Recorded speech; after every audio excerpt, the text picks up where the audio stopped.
এখানে সোয়াবিনটাকে আমি সেদ্ধ করে জল ঝরিয়ে নিয়েছি, একটু নুন দিয়ে সেদ্ধ করে নিয়ে পুরো জলটা আমি চিপে বের করে নিয়েছি।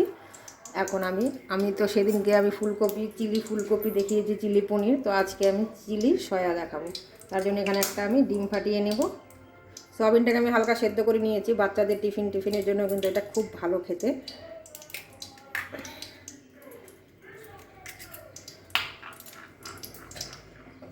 একটু কর্নফ্লাওয়ার দিয়ে দেবো, 2 চামচের মতো কর্নফ্লাওয়ার, সোয়াবিনের পরিমাণ অনুযায়ী হবে।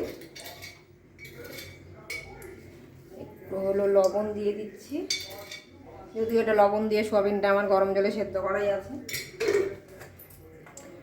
আর একটু হলুদ দিয়ে দিচ্ছি, দিয়ে এটাকে ভালো করে মেখে নেব।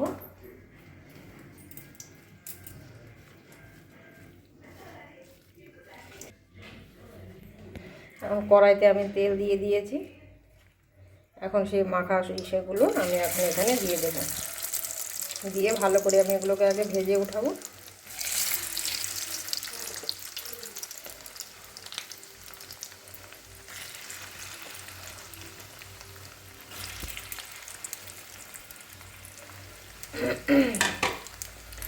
একদম ভালো করে ভাজা হোক।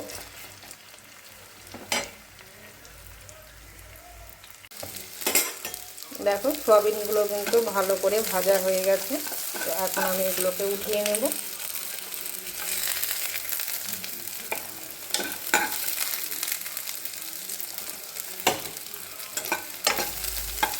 একদম মুচমুচে হয়েছে, এটা কিন্তু এমনিতে আবার সস দিয়েও খাওয়া যাবে শুধু। আর বাচ্চাদের টিফিনের জন্য এই চিলি সোয়াবিন টোয়াবিন একদম টেস্টি হেলদি কিন্তু একটি টিফিন এটা হয়ে যায়।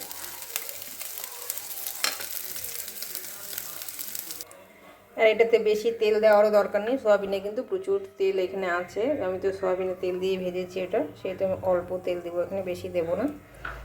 তেল দিয়ে এখানে দেখো পেঁয়াজ, ক্যাপসিকাম, টমেটো, আর আমার কাছে চিলি সসটা নেই, ভিনিগার থাকলে আপনারা ভিনিগারও দিতে পারেন, সেই জন্য আমি কিন্তু কাঁচা লঙ্কা কেটে দিয়েছি। কাঁচা লঙ্কা দিয়ে দিয়েছি, এটাকে আমি একটু আগে হালকা করে ভেজে নেবো। আর পনিরটা যখন করি তখন তো আমি সব একসঙ্গে মেখেই নিই এগুলো, কিন্তু এটাকে আমি সব কিছু দিয়ে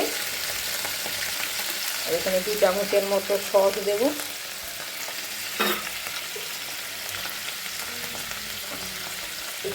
আর এখানে 2 চামচের মতো সয়া সস দেবো। এটাকে আগে একটু ভেজে নেব। পরিমাণ মতো লবণ তো আমার দেওয়াই আছে কিন্তু সোয়াবিনে, সেজন্য বেশি লাগবে না। আর একটু চিনি, টেস্টের জন্য চিনিটা কিন্তু লাগবে কিন্তু। একদম কম সময়ের মধ্যে হয়ে যায়। অনেকে সোয়াবিন খেতে চায় না, অনেক বাচ্চা কাচ্চারা, তাদের কিন্তু এভাবে একটু চিলি সয়া করে দিলে কিন্তু তারা খেয়েও নেবে, আর খুব ভালোও লাগে খেতে, আর হেলদি খাবার। এটাকে আমি কিন্তু আগে একটু ভেজে নিই, পরে আমি সোয়াবিনটা, যেহেতু সোয়াবিনটা আমার ভাজাই আছে সেই জন্য আমি আজকে একসঙ্গে দিলাম না, এটাকে আমি একটু ঢেকে দিচ্ছি।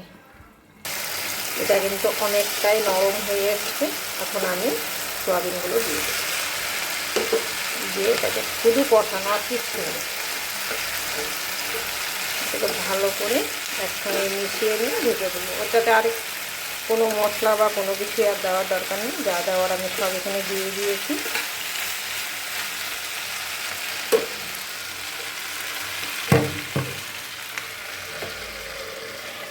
তো ঢেকে দেব,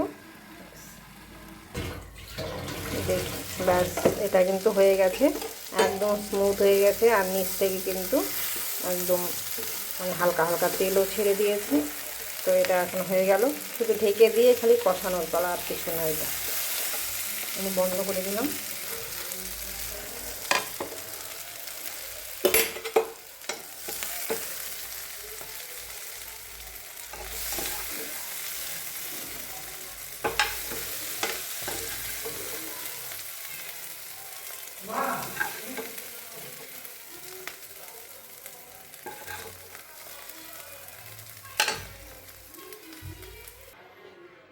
আমার এই সাধারণ সিম্পল রেসিপিগুলো আপনাদের কেমন লাগে তো কমেন্ট করে অবশ্যই জানাবেন। আমার ভিডিওগুলো ভালো লাগলে লাইক ফলো করে আমার পাশে থাকবেন, আর ইউটিউব চ্যানেল থেকে দেখলে সাবস্ক্রাইব করে দেবেন।